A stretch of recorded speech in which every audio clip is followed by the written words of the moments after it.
Welcome to the podcast series, Small Business Survival Conversations. Through our weekly conversations, we hope to provide you with strategies and insights, knowledge and expertise to enlighten you as you work to build and grow your business. Here are your hosts, Anna Steinfest and Dr. Michael Troyer. Welcome, everyone. Here we are, Anna Steinfest and Dr. Michael Troyer, and we will talk about solutions-focused customer relationships. Hello, Michael. Hello, Anna. Good to be with you, and with you also, the listeners. If you think about it, so often when we go out to make a pitch to a new client, a new customer, we hope, we're really pretty focused on what the message we want to get across about what we do and how we can help them. Or we're in search of a pain point that we can use to push what we're doing. But in all of those cases, it's kind of a focus on ourselves and what we need to say. I just read a piece the other day, a gentleman who went into a sales opportunity. The owner of the business started to talk to him, and before he got through his first sentence, the gentleman admits he jumped in and said, well, I can take care of that, because he thought he was talking about cost reduction. So he laid out all the ways he would help them find ways to reduce costs. It had nothing to do with that. Cost reduction, or his concern for expenses, was to help his employees do better. And he missed that part. And halfway through the conversation, the person he was talking to handed a note to his vice president. And the person making the pitch stopped and said, well, what's on the note? And the note said, well, he pointed it to him and let him see it. And he read, what's this guy talking about? The man making the pitch, what's he talking about? He was so off track. So what we're pushing in a solutions-focused customer relationship is, when you go in to talk to that prospective customer, what if you went in with a collaborative mindset? I want to work collaboratively with this potential new customer on a problem they need to solve. And we're going to spend 10, maybe 20, maybe 40 minutes talking about their problem and ideas we have between us to solve that problem. And that's going to get eventually, perhaps, through a relationship and not just one sale, but a whole sequence of sales. So how do we do that? Well, we recommend a certain process here, Michael. So when you start conversation with your customers, number one, we would like you to diagnose what is the exact problem. We want you to understand what is the problem your potential customer has. We are saying potential because, you know what, if you uncover that the product you're offering is not the correct product, please make sure to be honest. And you may be able to refer this potential customer to somebody else, but do not shove product to your customers, because right now we live in a age where your customers are very well educated. They know exactly what is on the market. So that's why number one step, we recommend that you diagnose. So you talk to your customers. Michael gave you an example. The person was asking, you have to ask questions. Don't fall into this salesperson he was just referenced. And you just hit on it. This is, you notice, to even diagnose and frame a problem, you have to say, what are your challenges today, Mr. Owner? Well, why is that a particular problem? Well, tell me more about it. People love to talk about their issues and where they are. And you're learning a lot by asking questions and listening for the answers. And then you can begin to help them frame that problem a little better, or maybe change the frame of that problem a bit.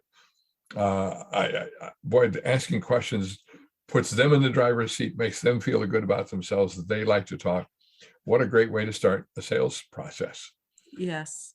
And then once you've kind of understood the problem and you've helped them improve their way of phrasing the problem, then you can start step number two, generating some solutions together. And it doesn't matter, as Anna said, it doesn't matter whether it relates to your products or services that you're delivering. It's that you're looking for ways to solve the problem. If you're fortunate, one of the ways might be something you offer. If it isn't, it doesn't matter. They're beginning to discover you care about them. There may be other opportunities down the road, even if it isn't a fit to your product or service right now. So generate solutions together. How could we solve this? And I don't know, probably our listeners heard, but you said together. So, this is extremely important. That's what we're talking about. Collaborative. You can ask again question. Do you think that will work? Do you think that will work? And you start kind of probing and trying to give your potential customer some of the benefits if they're using your product, how this will impact their process or whatever the solution they're looking for. And then the third step is creating during this communication, during this trying to solve the problem together, you are creating this relationship in this process. It is important. Michael said, if it doesn't result in sales right now, down the road, they will call you because they trust you now. You create this trust with them, which is extremely important. It's not transactional. You're not there just to shove products and features of your product. Think about of how dramatic that is in my mind.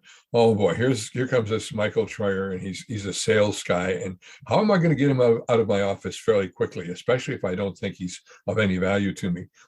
But now suddenly we've created a peer-to-peer relationship. I'm not just the little sales guy. I'm somebody helping him solve a problem and think his way or her way through it. So we're developing this nice relationship. We're having some fun together, frankly. We're maybe even laughing about the challenge of solving this problem. Whatever it may be, we're building a relationship that may well serve us down the road. So to me, it's worth that time and effort, building that peer-to-peer relationship. And that leads us to the fourth step. And that is, together, you have to make sure that you set up some achievable outcomes to make sure that, your customer knows, hey, if I use this product, this is the outcomes I will get. They want to know the results. I mean, you're a business owner. When you're trying to purchase something, what you're looking for, someone to solve your problems, and you're looking for results. This is it, fast results. Well, we want fast results, but we want results. We don't purchase a product just to purchase a product. And think of the power of this. So Anna, you're the owner, and I've been talking to you, and now you've settled on a solution you think you want to pursue. And I say, can I call you back, Anna, or can I stop by to be sure you've done what you said you're going to do? Because obviously our conversation has shown this is a serious problem. I'm sorry that I don't have a product or I don't have a service that fits you today, but I still want to know that you've done something.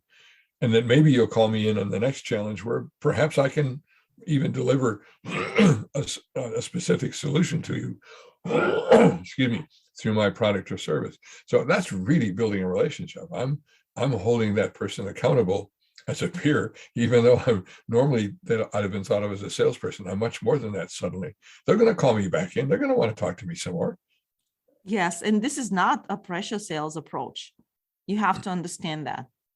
This is just a friendly approach, trying to solve a problem to a fellow business owner. And that's why they would love you for that. And they're saying that you, as this person making the pitch, you're pretty smart. You've got some good ideas even without selling your own product. Or maybe you are offering up your product. Doesn't matter. But either way, you've built a trusting relationship. And that's the future for more sales. And as we know, sales are extremely important, especially for small business owners. Especially in this world when owners know so much already. Yes.